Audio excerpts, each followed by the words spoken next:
अरे आलू भाई, तू कई दिन से नहाए ना है। तहार पूरी शरीर तो एकदम गंधाती बाटे। तोहरे लगे तो एकदम बैठे ना मन करत बा हमार। ए टमाटर, जबान संभार के बात करा, नहीं तो जबनिए तोहार खींच लिया।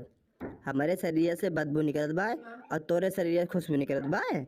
हमारे बतिया पे गुस्सा ना हुआ आलू। अगर हमारे ऊपर विश्वास ना हुए तो बैगनिया से पूछ लिया। बतावा हो बैगनिया। हम केहू से ना पूछब, तुम्हें पूछे कोई तो पूछ लिया। बदबू हमारे शरीर से ना आवत बा, यहाँ कहूँ बगलिया से आवत ही बाटे।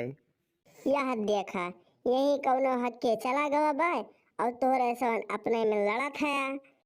तू सही कहा था बैगन, अब ये टमाटरवा हमारे ऊपर शक करत रहा। अरे आलू, हम देखत ना रहन। आई एम छोरी आलू भैया।